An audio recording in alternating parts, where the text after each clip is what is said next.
안녕하세요, 이코녹스입니다. 오랜만에 영상을 올립니다. 제가 그동안 요새 날씨가 일교차가 커서 그랬는지 몸 상태가 좀 안 좋았습니다. 이게 몸살기가 살짝 이제 있었는데 지금도 솔직히 여기 머리가 지금 살짝 둥둥둥 울리는 듯한 그런 두통을 지금 조금 느끼고 있는데 이거 몸이 상태가 안 좋으니까 만사가 귀찮아지더군요. 그리고 오늘 제가 이제 마스크를 쓰고 이제 여러분들께 말씀을 드리는데 제가 이제 이 입술이 좀 부르텄습니다. 좀 보기 안 좋아서 마스크를 쓰고 그리고 여러분들께 말씀을 드리려고 합니다. 좀 양해를 좀 해주시기 바랍니다. 오늘 제가 말씀드릴 것은 여러분들 제가 지난번에 미국이니까 하는 이코녹스라는 제목으로 이제 영상을 올렸잖아요. 그래서 그때 1편, 2편, 3편으로 나눠서 이 영상을 보여드리겠습니다 라고 얘기를 했는데 근데 공교롭게도 이 영상을 올리니까요, 이 저작권 침해 신고를 받았네요. 며칠 동안 고민을 많이 했습니다. 이거 어떻게 될까 이제 고민을 많이 했습니다. 이거 그냥 한번 계속 올려볼까 라고 했는데 아무래도 지킬 거는 지켜야 되지 않겠나 라는 그런 결론을 내렸어요. 그래서 이제 올리지 않기로 결심을 했습니다. 그냥 제가 이전에 하던 방식으로 그냥 유튜브 본 것을 여러분들께 그냥 말로 설명을 드리는 것이 그냥 가장 안정적인 방법이지 않나 라는 생각이 들어서 이제 제가 말로써 여러분들께 이제 설명을 드리려고 합니다. 먼저 지난번 1편 영상에는 이코녹스의 실내 인테리어 디자인 부분에 대해서 주로 내용을 다뤘었잖아요. 이 미국의 유튜버가 가장 불만사항이 뭐냐면 이코녹스가 변화가 없다라는 것이 가장 큰 불만이었죠. 한 가지 예로 겉에 있는 디자인은 아예 100% 변한 것이 없고, 그리고 실내 인테리어 디자인도 변한 것이 없다. 2018년형과 2019년형이 과연 어떤 의미인가, 무슨 차이인가 라는 이제 그러한 이제 비판 섞인 의견을 내놨어요. 제가 볼 때에도 2018년형이나 2020년형이 변한 것은 거의 없어요. 그리고 2020년형의 모델은요, 그냥 2018년형과 별반 이제 다를 바가 없어요. 거의 변한 게 없다라고 이렇게 생각을 하셔도 될 것 같아요. 미국의 2020년형은 단지 뒤쪽에 듀얼 머플러가 이제 설치된 것 외에는 별반 변한 게 없는 것 같습니다. 그리고 또한 엠블럼에 대해서도 이제 얘기를 많이 하죠. 이렇게 엠블럼이 길고 이렇게 종류가 많냐, 이런 불만을 많이 제기를 했어요. 근데 이 엠블럼에 대해서도 우리나라 전문가들이 불평도 많이 있었어요. 우리나라 전문가들도 엠블럼이 너무 많고 알파벳이 너무나 길다, 뒤쪽 라인을 아예 도배를 한 거 아니냐, 이런 식으로 이제 얘기를 많이 합니다. 그러나 그것은 자동차 브랜드 회사의 각자의 회사의 취향이지 않나 라는 그런 생각이 들고요. 엠블럼이 그렇게 차에 디자인에 나쁜 영향을 주는 것 같지는 않습니다. 제 개인적인 생각으로는. 근데 이 유튜버는 제가 이전에도 말씀드렸지만은 여러분 한번 보세요. 이거 1세대 이코녹스입니다. 그리고 2세대 이코녹스, 그리고 3세대 페이스리프트 된 바로 지금의 이 3세대 이코녹스, 그리고 4세대 이코녹스 한번 보시죠. 여러분 어떻습니까? 1세대 2세대 디자인을 보시니까 여러분 어떤 생각이 드나요? 여러분 이 유튜버가요 1세대 2세대 이코녹스를 뭐라고 비유했냐면은 덤스터라고 이제 비유를 했죠. 이게 덤스터라는 것은 미국의 양철 쓰레기통을 말합니다. 양철로 만든 쓰레기통을 덤스터라고 하는데, 이 이전 모델의 이코녹스를 덤스터라고 이제 표현을 했어요. 그리고 지금 제가 몰고 있는 이 3세대 이코녹스를 뭐라고 비유를 했냐면은 캐빈이라고 비유를 합니다. 캐빈은 우리나라 말로 오두막이죠, 오두막. 좀 비유가 좀 너무 적절치 않은 듯한 이제 그런 느낌이 듭니다.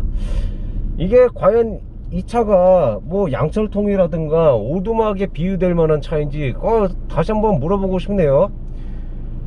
왜 이 사람이 이런 그 비유를 했냐면은, 일단 뭐 이전 모델에선 디자인이 이쁘지 않았다라고 이제 그런 식으로 이제 얘기를 하고 있고요. 그리고 3세대 이코녹스는 컴팩트 사이즈로 이제 축소가 됐고, 대신 이전 모델에 비해서 그 전자제어 장치가 많이 붙어 있었기 때문에 그나마 나은 표현으로 이 캐빈 오두막이라는 그 비유를 이제 썼습니다.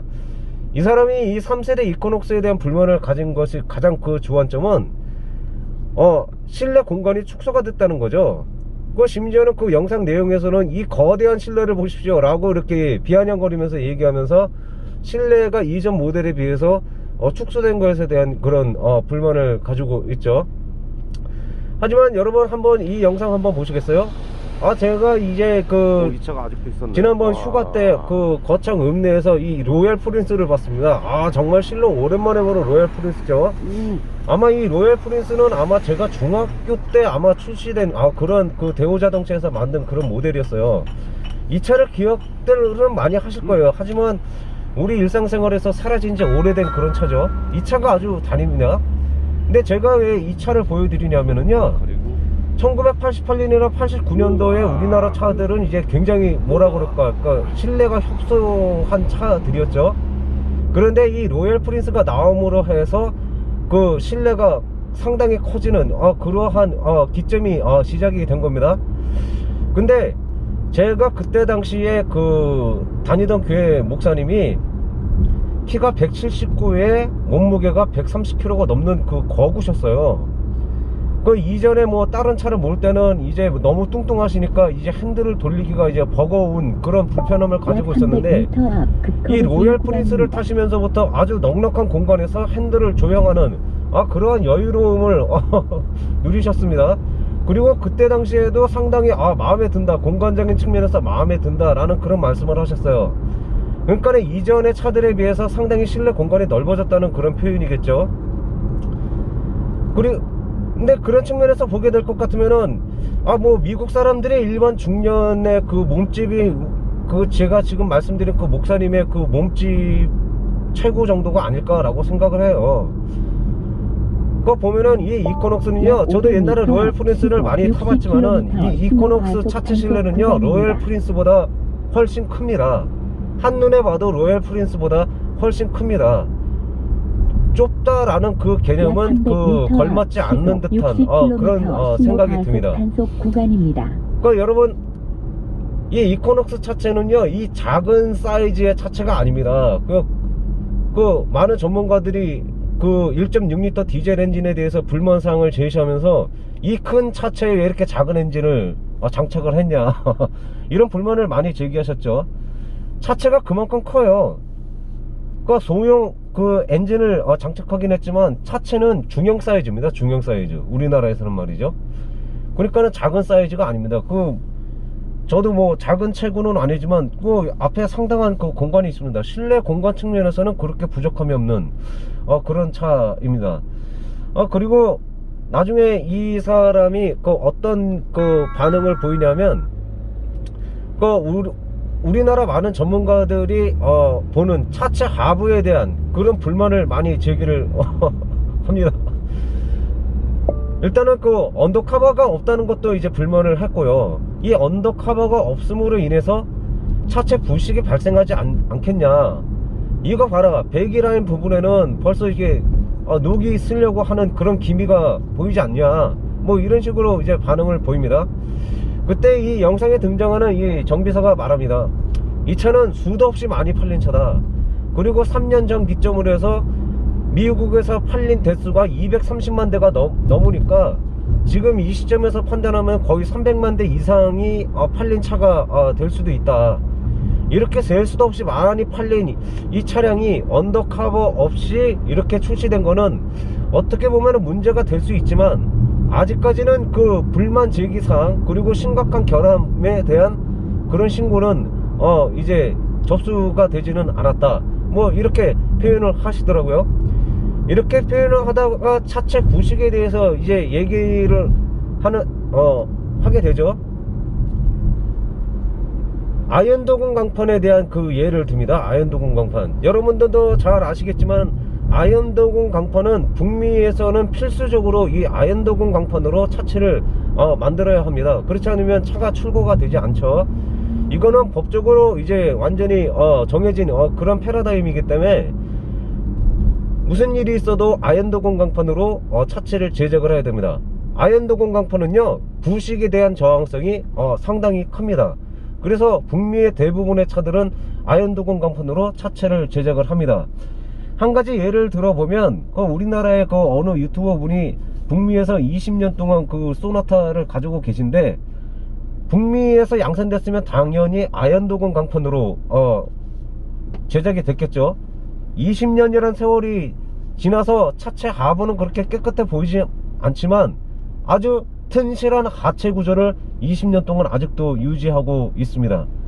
이것이 바로 아연도금의 그 위력인 것 같아요. 그래서 쉐보레는 이 아연도금을 믿고 아연도금에 대한 자신감을 갖고 있어서 아무래도 이 부식에 대한 그런 어떤 자신감을 갖고 있는 것 같습니다. 그리고 참고로 제가 이 동영상에서 이 댓글을 봤는데요, 어떤 사람이 어떤 댓글을 올렸냐면 언더커버가 과연 필요한가 라는 그런 댓글을 달았어요. 언더커버가 왜 필요한가 라고 이제 얘기를 했어요. 왜냐하면 이 사람이 이 유튜버가 언더커버가 없음을 문제를 제기를 하면서, 그리고 또 한 측면으로는 최소한의 방열만을 했다, 방열을 왜 최소한만 했냐, 뭐 이런 식으로 이제 문제를 제기했었거든요. 이에 대해서 이제 댓글을 단 것이 있는데, 언더커버가 있으면 차 외부에서 들어오는 그 오염 물질이 물론 덜 들어오게 하겠지만 완벽하게 막을 수는 없지 않냐라는 그런 의견을 제시를 합니다. 그리고 또 언더커버가 없음으로 해서 정비성이 떨어지지 않겠나, 이런 의문을 제기를 했어요. 왜 정비성이 떨어질 거라고 이 댓글을 단 사람이 생각을 했을까요? 그거는 일단 보이지 않습니다. 차체 하부를 올리면 언더커버가 가리기 때문에 보이지 않죠. 그리고 차체 하부에 뭐가 이상이 있나 없나를 확인하려면은 이 언더커버를 떼내야 되죠. 소위 말해서 귀찮은 일이죠. 그러니까 이 사람이 주장하는 것은 이 언더커버를 없이 차체 하부를 들어 올리면 바로 그 차에 이상이 생긴 것을 빨리빨리 파악할 수 있다라는 그런 장점을 들더군요. 그리고 또 한편으로는 이 언더커버가 있음으로 해서 그 차체 안에도 습기가 발생을 하죠. 그러니까 차가 주행하고 차가 가동하게 되면은요, 외부에서 들어오는 습기도 있지만 차체 내부에서도 발생하는 습기가 있는데, 여러분들 한번 이 사진을 한번 보시죠. 이 사진을 보면 구멍이 엄청나게 많이 뚫려 있습니다. 이게 과연 뭘까요? 이런 구멍들을 통해서 어떤 배수구의 역할, 어떤 통풍의 역할, 뭐 이런 역할을 한다고 합니다.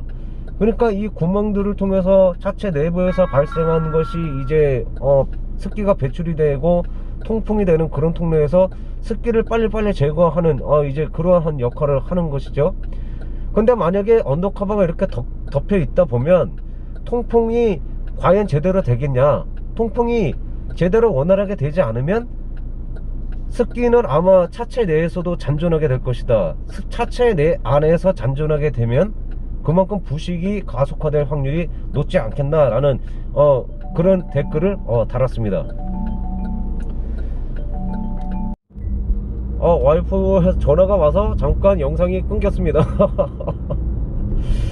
어쨌든 이제 이런 댓글을 달아서 이제 언더커버가 과연 그런 효용성이 있나 라는 이제 그런 생각을 합니다. 언더커버가 없으니까 최소한의 방열만 했지, 어차피 주행 중에 통풍을 하게 되면 뭐 자연적인 방열이 되지 않겠나, 이렇게 댓글을 적었어요. 한편으로 이제 그 얘기를 한번 딱 읽어보니까 나름 뭐 일관성이 있어 보입니다. 과속 방지턱이 있습니다. 갖다 붙이면 충분히 이 뭐라고 할까, 이해가 될 수 있는 그러한 말인 것 같습니다. 여러분들은 그 이 점에 대해서 과연 어떻게 생각하십니까? 그리고 이제 이 정비사분이 그 어떤 얘기를 하실 때는 보면요, 그 이코녹스의 그 강성에 대해서 이제 말씀을 이제 하셔요. 그 이코녹스는 여러분들도 많이 지겹게 들어보셨죠? 초고장력 강판 82.53%, 기가스틸 17.7%, 뭐 이런 내 광고 문구를 여러분들도 많이 들으셨을 거예요. 이 광고 문구는 이 이코녹스가 차체 강성이 아주 탁월하다 라는 그런 뜻을 내포하고 있는 광고 문구죠. 네, 여러분, 그래서 제가 기가스틸이 과연 그 어떠한 그 성능을 가지고 있나 한번 봤어요. 일단 기가스틸은요, 알루미늄보다 훨씬 가볍고요, 알루미늄보다 훨씬 가벼우면서 그 차체 그 강성은 엄청나게 튼튼한 그런 금속이라고 합니다. 한 가지 예를 들어보면요, 1mm 제곱미터의 크기의 이 기가스틸은 100kg의 하중을 감당할 수 있다고 합니다. 뭐 이렇게 얘기하니까 느낌이 안 오시죠? 그러면 1cm 제곱미터의 이 크기의 그 기가스틸은 10톤의 하중을 감당할 수 있다고 합니다. 여러분, 1제곱센티미터의 크기 정도면은 우리나라의 그 10원짜리나 아니면 그 100원짜리 그 동전 크기만한 그런 사이즈죠. 그 정도의 기가스틸이 10톤의 하중을 이제 떠받칠 수 있다고 합니다. 뭐 상당히 강하죠. 뭐 그렇게 해서 강할 수밖에 없어요. 딱 뭐 이 정도 기능이면 이 기가스틸의 가격이 나름 이제 비쌀 것이다 라는 이제 그런 생각도 듭니다.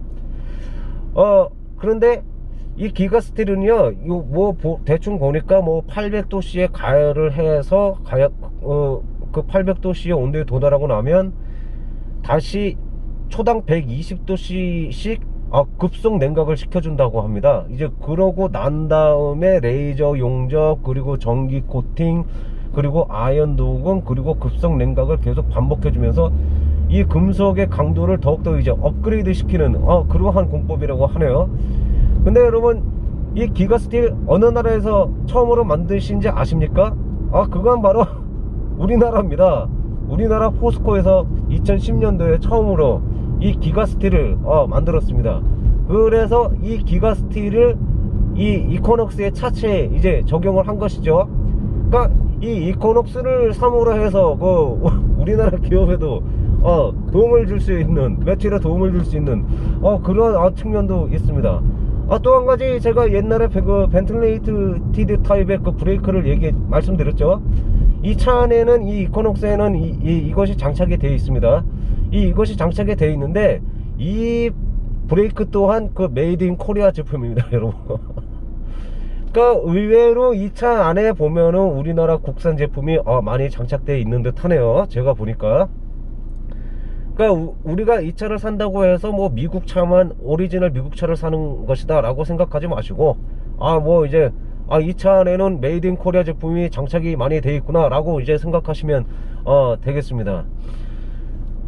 뭐 이런 식으로 뭐 상당한 그 강성이 있죠. 그리고 예전에 제가 그 유튜브에서 보니까 이 말리부 있죠, 이 말리부 위에다가 그 2.5톤의 컨테이너를 위 지붕에다 올렸는데요, 변형이 생기지 않습니다. 그만큼 튼튼하죠. 그 쉐보레의 주특기는 그 튼튼함입니다. 튼튼함, 강성, 뭐 이런 것을 가지고 있죠. 그리고 여러분, 그 고장력 강판이라고 그러잖아요.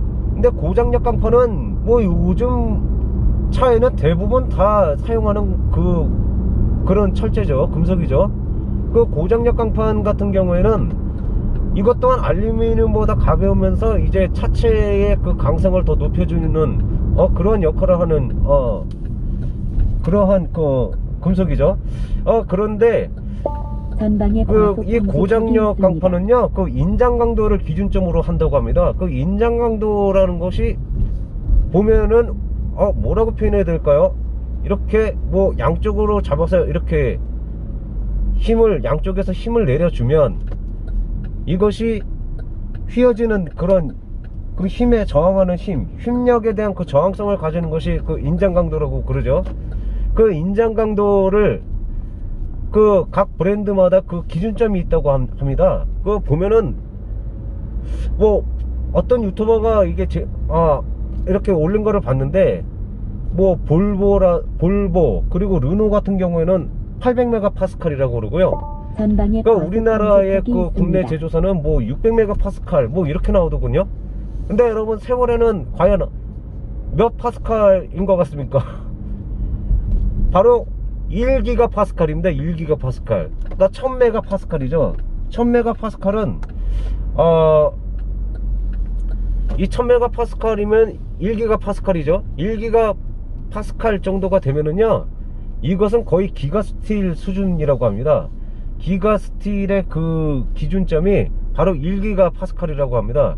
이 기가스틸, 그러니까 이코녹스에 장착된 이 초고장력 강판은요, 거의 기가스틸급 고장력 강판이죠. 그만큼 이제 강성이 있습니다. 이 기가스틸은 보통 그 이코녹스에 보면은 한 요정도, 여기 이쪽 라인과 이쪽 라인이요, 이쪽 라인하고, 그리고 요 앞쪽 휀다, 그리고 요쪽 뒤에 요쪽 요 라인 보이시죠? 요쪽에 기가스틸이 적용이 돼 있다고 하네요. 그러니까 이 기가스틸이 만약에 이렇게 장착되어 있는 상태에서 위에서 아무리 무거운 물체가 이렇게 내려 누른다고 할지라도 상당한 그 저항성을 가질 수 있는 이제 그러한 튼튼한 차겠죠.